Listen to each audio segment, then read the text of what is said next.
नमस्कार मित्रों, आज छोटा सा परिचय हम लेंगे माँ शैलपुत्री के बारे में। नवरात्रि का पहला दिन है, आप सभी को बहुत बहुत शुभकामनाएं।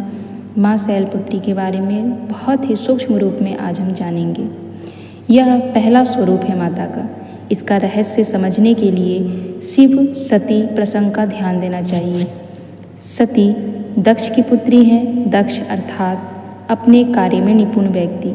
बहुधा निपुणों को अपनी विशेषज्ञता का अहंकार हो जाता है। उस स्थिति में वे जन कल्याण के शिव तत्व की उपेक्षा करके भी अपने आप को प्रतिष्ठित करना चाहते हैं। प्रजापति बनने पर दक्ष ने यही किया, शिव की अवमानना करने लगे। सती शिव की अर्धांगिनी है, किंतु वे स्वयं को दक्ष की निपुण एवं अधिकार प्राप्त व्यक्ति की बेटी मानती हैं।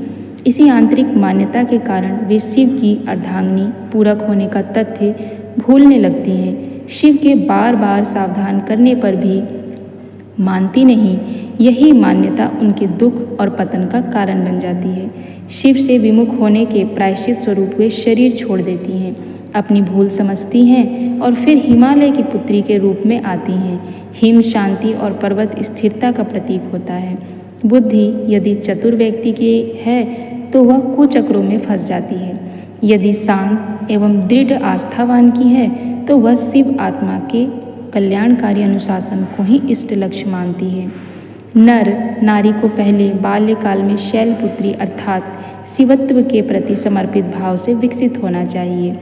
बुद्धि को भी अपनी कुशलता दिखाने की अपेक्षा केवल कल्याणकारी उद्देश्यों के लिए प्रतिबद्ध होना चाहिए।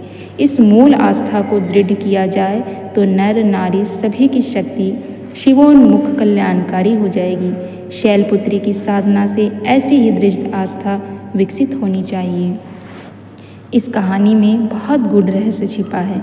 छोटे से संक्षिप्त रूप में हमने यहाँ पर शैलपुत्री माता के बारे में जाना, लेकिन बहुत गूढ़ रहस्य है। हमें अपने शिवत्व को नहीं छोड़ना और सांसारिकता में नहीं जाना। जब हम सांसारिकता में फंसते हैं तो वही होता है जो माता पार्वती के साथ हुआ था। उन्होंने स्वयं को ही समाप्त कर लिया। तो अपने अंदर के शिवत्व को पहचानना है और हमें केवल उस शिवत्व पर ही ध्यान देना है। शिव से बड़ा कुछ नहीं, शिवत्व से बड़ा कुछ नहीं, और हर व्यक्ति के अंदर शिवत्व होता है। उसी शिवत्व को हमें पहचानना है। माँ शैलपुत्री से हमें प्रार्थना करनी चाहिए कि वह हमें हमारे शिवत्व को पहचानने में हमारी मदद करे, और माँ शैलपुत्री की आप आराधना कीजिए। माँ शैलपुत्री का एक छोटा सा मंत्र भी आप पढ़ सकते हैं। या देवी सर्वभूतेषु शैलपुत्री रूपेण संस्थिता नमस्तस्यै नमस्तस्यै नमस्तस्यै नमो नमः।